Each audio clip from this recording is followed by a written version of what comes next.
Oh, you could have been a good girl, but instead you chose the real world. Yeah, you've always been a savage. Oh, you've always been a bad chick. I don't care if you got issues. धरती के इतिहास में सबसे ताकतवर इंसान से लड़ाई में बचने के बाद बाकी का स्वास्थ्य परीक्षण किया जाता है। डॉक्टर कुरेहा बाकी से कहते हैं कि अगर तुम मुझसे नहीं सुनते, आप मान सकते हैं कि सब कुछ ठीक है। उस रात कुरोहा घबरा गया और मोगी को बुलाया, जो न्यूरोलॉजी का विशेषज्ञ था। उसने मोगी से बाकी के मस्तिष्क की तस्वीर देखने को कहा। मोगी इस मस्तिष्क की तहों को देखकर चौंक गया। इसमें शैतानी होने के सभी लक्षण हैं। कुरेहा ने मोगी से पूछा, क्या हम इस बात को लेकर आश्वस्त हैं कि मस्तिष्क की तहों का किसी व्यक्ति के चरित्र से कोई संबंध नहीं है? मोगी ने जवाब दिया कि उसने इससे अधिक अविश्वसनीय कुछ भी नहीं देखा है, जबकि यह आमतौर पर स्वीकार किया गया है कि मस्तिष्क की तहें और चरित्र असंबंधित हैं। इस मामले में कुरेहा, इसमें कोई संदेह नहीं है कि जिस व्यक्ति का यह मस्तिष्क है वह एक राक्षस है। कुरेहा भी मोगा के दृष्टिकोण से सहमत थे। टोक्यो के एक खास हिस्से में अगले दिन अखबार में एक संक्षिप्त लेख छपा जिसमें घबराए हुए चूहों की भीड़ के बारे में बताया गया था। चूहों के घबराने का कारण क्या था, इसका कोई उल्लेख नहीं किया गया, क्योंकि कोई नहीं जानता था कि इसका कारण एक अकेला युवक था जो उसी पार्क से गुजर रहा था। उस रात बाकी की प्रेमिका को बाकी से हारने के बाद ओली का चेहरा याद है। उस चेहरे पर यकीन करना मुश्किल था। वह चेहरा इतना सुंदर और आत्मविश्वास से भरा हुआ कि यह सोचना भी मुश्किल था कि जब उसके पीछे की सारी चीजें छीन ली गई थीं, तो वह चेहरा इस तरह बदल जाएगा। उसके आंसू, उसका बलगम, उसकी ला तरह पदार्थ में ये सब एक साथ मिला हुआ था। वह इस समय केवल अली को कसकर गले लगा सकती थी। अली के शांत होने के बाद उसने उसका शुक्रिया अदा किया। उसने उससे पूछा कि तुमने मुझे इतनी देर तक क्यों पकड़ रखा था? तुम मुझे इतनी गर्मजोशी और भावना के साथ पकड़ती हो। काजू वास्तव में इसे अच्छी तरह से समझा नहीं सकता, लेकिन अगर उसकी माँ यहाँ होती तो उसे यकीन है कि वह भी ऐसा ही करती। तुम्हारी माँ तुमसे प्यार कर सकती है बिना उसके तुमसे प्यार किए। ओली ने लड़ाई हार दी और अपना प्यार भी खो दिया, लेकिन वह उसे फिर से धन्यवाद देता है कि उसने उससे प्यार किया। उस सुबह काजू स्कूल जाने वाली थी जब वह गलती से दरवाजे पर बाकी से मिली। थोड़ी देर बात करने के बाद दोनों ने सुलह करी और पहले की तरह अपना प्यार जारी रखा। कुछ दिनों बाद बाकी को दो गुंडों द्वारा लूटा जाता है। वे बाकी से उसका बटुआ सौंपने के लिए कहते हैं। उनमें से एक तो उसे काटना भी चाहता था। बकी ने अचानक हत्या का इरादा किया, जिससे ठग डर गया। पलक झपकते ही ठग के हाथ में पकड़ा चाकू अचानक सिकुड़ने लगा। यह सिकुड़ता ही गया और सिकुड़ता गया जब तक कि यह मूंगफली जितना छोटा और बेकार नहीं हो गया। इस समय बकी ने श्री किरियागावा की पुकार सुनी। किरियागावा ने गुंडों से कहा कि वे चले जाएं या हमेशा के लिए विकलांग हो जाएं। गुंडों ने भी बकी के खतरे को भांप लिया और तुरंत चले गए। सूर्यागावा और बाकी बात करने के लिए एक कैफे में जाते हैं। सूर्यागावा कहता है, अब ज्यादा समय नहीं लगेगा। यह दुनिया की अब तक की सबसे बड़ी लड़ाई होगी, पिता और पुत्र के बीच अंतिम लड़ाई। बकी कहते हैं, तब से 5 साल हो गए हैं। बकी ने पहली बार युजिरो से लड़ाई की और तुरंत हार गए। उसने कई बार खुद से सवाल किया है, क्या वह वाकई अपने पिता से नफरत करता है? क्या उसके पिता ही उसकी माँ की मौत की सजा के हकदार हैं? थाकी ने बताया कि उसकी माँ कोई साधारण माँ नहीं थी। एनी इक्सावा दुनिया के सबसे अमीर परिवार के आदमी से शादी करने और शानदार जीवन जीने में सक्षम थी। हालांकि एक पार्टी के दौरान उसकी मुलाकात दुनिया के सबसे ताकतवर आदमी युजिरो से हुई। इससे सब कुछ बदल गया। उसने एक आदमी को घायल, कुचला हुआ और मारा हुआ देखा और महसूस किया कि उसे यह सब देखने में मजा आया। वह और देखना चाहती थी। उसके भीतर एक क्रूरता छिपी हुई थी और यूजियो ने इसे तुरंत पहचान लिया। उस रात यूजियो ने सभी गार्डों को हराया और एनी के कमरे में घुस गया। उसने कहा, मुझे पता है कि तुम क्या चाहती हो। मुझे तुरंत पता चल गया। तुम्हें खून देखना पसंद है। तुम इसे दुनिया की किसी भी चीज से ज्यादा चाहती हो। अपना चेहरा आईने में देखो। तुम मुस्कुरा रही हो। तुम वही औरत हो जिसकी मुझे तलाश थी। तुम मेरे बच्चे को जन्म दोगी। एनी कोई साधारण माँ नहीं थी। बकी को पालने की जिम्मेदारी उसी की थी, इसलिए उसने उसे रहने के लिए जगह और पैसे दिए। उसने यह भी सुनिश्चित किया कि उसके पास सबसे अच्छे कोच और प्रशिक्षण सुविधाएं हों। उसने अपने बेटे को एक बेहतरीन फाइटर के रूप में पाला। उसने यह सब युजिरो हन्मा का प्यार पाने के लिए किया। बकी उसके लिए सबसे बड़ा तोहफा होगा जो वह उसे दे सकती है। उसे इस लड़के की कोई परवाह नहीं है जो उसके खून का रिश्तेदार है। उसने मातृ प्रेम के बजाय रोमांटिक प्रेम को चुना था और बाकी उसे पाने में मदद करने के लिए एक उपकरण से ज्यादा कुछ नहीं था। लेकिन युजिरो हन्मा के लिए उसे केवल इस बात की परवाह थी कि बाकी उससे लड़ने के लिए पर्याप्त मजबूत हो, बस यही और कुछ नहीं। युजिरो का उसके लिए एकमात्र उद्देश्य अपने बेटे का पालन पोषण करना था। उसे उम्मीद थी कि बाकी लड़ाई के लिए तैयार रहेगी और उसकी सभी उम्मीदों पर खरी उतरेगी। अगर बाकी ऐसा नहीं करती तब एनी कभी भी एक अधेड़ उम्र की वेश्या से बेहतर कुछ नहीं थी। एनी को बस उसका प्यार चाहिए था। उसे आश्चर्य होता है कि वह उसे प्यार क्यों नहीं करवा पाती। वह बाकी को दोषी ठहराती है क्योंकि वह बहुत कमजोर है। बाकी अपनी माँ से पूछता है, अगर मैं जीत जाता हूँ, अगर मैं युज़ेरो को हरा देता हूँ, तो क्या आपको लगता है कि आप तब मुझसे प्यार करेंगी? बाकी को भी प्यार चाहिए था। जैसे ही बाकी युज़ेरो के द्वारा मारा जाने वाला था, बाकी की माँ उसे बचाने के लिए खड़ी हो गई। उसे मुक्का मारते हुए कहा, अब तुम्हें मुझसे लड़ना होगा। इसका मतलब है कि एनी बाकी को बचाने के लिए अपनी जान देने को तैयार है। बाकी के लिए वे शब्द सुनना ही काफी था। इसने बाकी सब चीजों की भरपाई से कहीं अधिक कर दिया। वह अभी खुशी से मर सकता था क्योंकि उसने उस दिन जो किया था। वह अगर जिंदा है तो उसकी वजह यह उस समय की बात है जब वह मिस्टर कुरियागावा के साथ बैठकर अपने अतीत की यादों को ताजा कर रहा था। तब बाकी को पहली बार समझ में आया कि आखिर वह क्या था, उसके अंदर की वह अनिर्धारित भावना जो उसे कार्रवाई के लिए मजबूर कर रही थी। अपने पिता से आगे निकलने की, अपने पिता को हराने की उसकी तीव्र इच्छा। यह अपनी माँ का बदला लेने के लिए नहीं था, यह उसके प्यार का बदला चुकाने के लिए था। इस बीच युज़ेरो ओलिविया के साथ खेलने के लिए अमेरिका में है।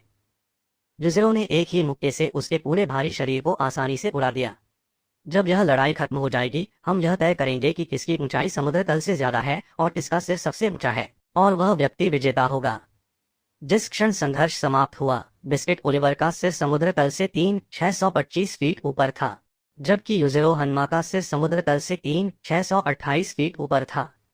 ताकुगावा के निजी घर पर जापान के वर्तमान प्रधानमंत्री उनका स्वागत करने आए। ताकुगावा प्रधानमंत्री से मिलना चाहता है क्योंकि उसे उनसे एक अनुरोध करना है। बेशक वह प्रधानमंत्री को इस अनुरोध के लिए 3 बिलियन येन के बराबर का उपहार देगा। पता चला कि ताकुगावा बाकी और युज़ेरो के बीच की लड़ाई को पूरे जापान में प्रचारित करना चाहता था। शिक्षा मंत्रालय की सांस्कृतिक मामलों की एजेंसी में प्रधानमंत्री को यह समझ में नहीं आया कि ताकुगावा क्यों चाहते थे कि पूरा देश उस मैच को स्वीकार कर ले। रक्षा मंत्री ने बताया कि कुछ समय पहले प्रधानमंत्री पर उनके सरकारी आवास में युज़ेरो हन्मा ने हमला किया था। युज़ेरो ने पहले ही घोषणा कर दी थी कि वह हमला करने जा रहा है। वहाँ कम से कम 100 से ज्यादा दंडारोधी पुलिस वाले पूरी तरह से सुसज्जित थे, लेकिन उन्होंने उन्हें मक्खन में चाकू की तरह काट डाला। प्रधानमंत्री ने सार्वजनिक व्यवस्था बनाए रखने में मदद के लिए घटना पर रोक लगा दी। प्रधानमंत्री ने इस मैच को सार्वजनिक करने के बारे में शिक्षा मंत्री से सलाह ली। क्या आपको लगता है कि इस व्यवहार से हमारे बच्चों पर कोई असर पड़ेगा? शिक्षा मंत्री ने कहा कि यह विनाशकारी हो सकता है। कल्पना कीजिए कि यह युवाओं के लिए क्या उदाहरण पेश करेगा। वे उनके पदचिन्हों पर चलने की कोशिश कर सकते हैं। इससे पूरे देश में हिंसा में वृद्धि हो सकती है। प्रधानमंत्री ने रक्षा मंत्री से कहा कि हमारे देश के हथियार इतने शक्तिशाली होने चाहिए कि वे क्रूर ताकतों पर काबू पा सकें। मंत्री ने कहा कि हमें इस आदमी के बारे में कुछ बातें जानने की जरूरत है। वह अकेले काम नहीं कर रहा है, उसने कुछ गठबंधन बनाए हैं। संयुक्त राज्य अमेरिका ने हाल ही में उसके साथ एक अनाक्रमण संधि की है। कैप्टन स्टेथम के बैरक में वह सैनिकों को युद्ध के मैदान में इस्तेमाल की जाने वाली तकनीकों का प्रशिक्षण दे रहे हैं। इसलिए बेईमानी जैसी कोई चीज नहीं है। वास्तव में अगर कोई चीज बेईमानी है तो आपको उसका इस्तेमाल करने के लिए तैयार रहना चाहिए।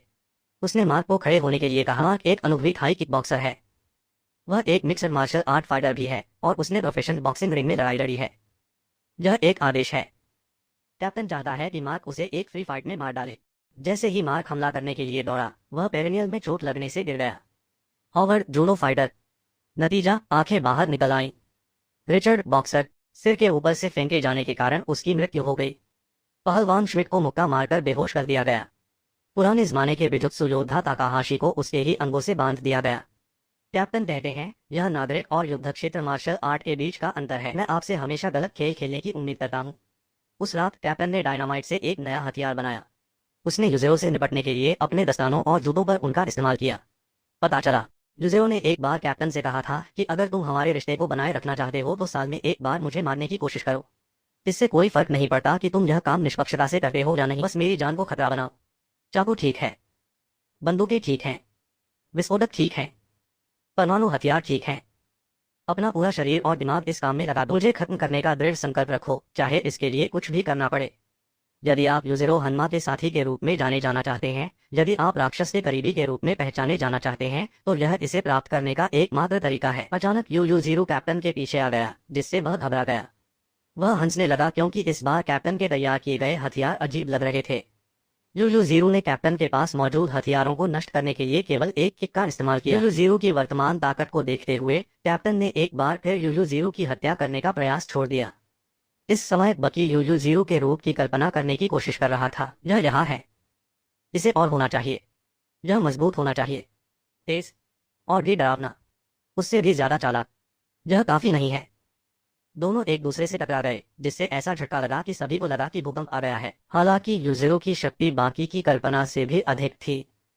अचानक यूज़ेरो ताकुगावा के पास आया और उसे जांच कराने के लिए कहा। ताकुगावा यूज़ेरो के बयान से दंग रह गया, क्योंकि यूज़ेरो को एक राक्षस कहा जाता था। इससे कोई फर्क नहीं पड़ता कि यह उसका बच्चा है, सरकार है या यहाँ तक कि सेना भी है, उसे परवाह नहीं है।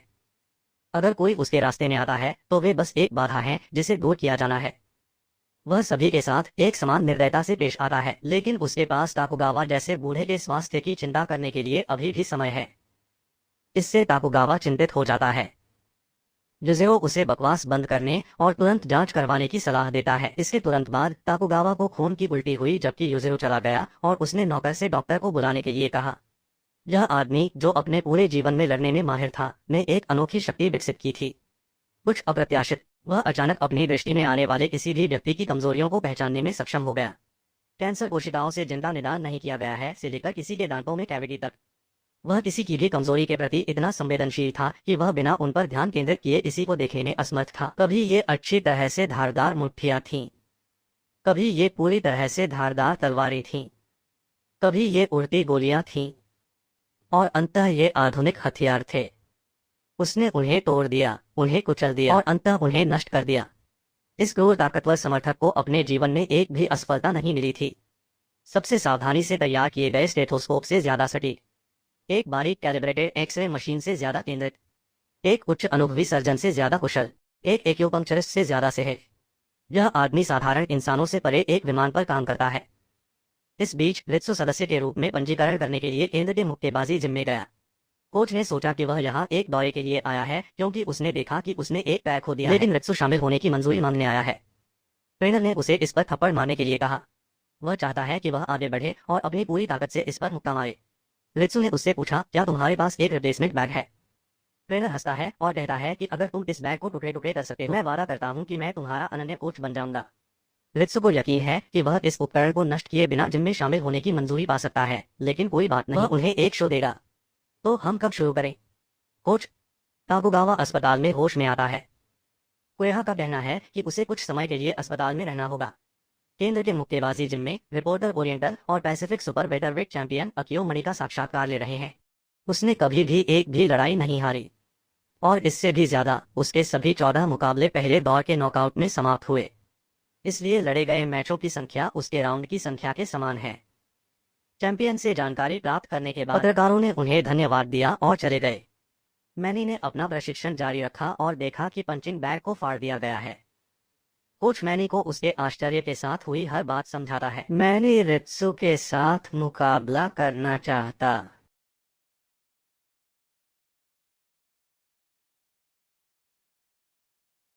नानी मुस्कुराती है और किसी को इस आदमी के लिए दस्ताने लाने को कहती है। वह रित्सु के लिए तिरस्कार भरी नजर दिखाता है और कहता है कि तुम्हें भी किक मारने की अनुमति है। रित्सु ने कहा कि मैं किक मारने की योजना नहीं बना रहा हूँ, इसकी कोई जरूरत नहीं है, लेकिन फिर भी यह तुम्हारे लिए करना होने वाला है। मैनी फिर से चिल्लाता है और किसी को इस आदमी के लिए दस्ताने लाने को कहता है। सब कुछ तैयार होने के बाद उन्होंने मैच शुरू किया, लेकिन मैच सभी के आश्चर्य के साथ खाली समाप्त हो गया। वे विश्वास नहीं कर पा रहे थे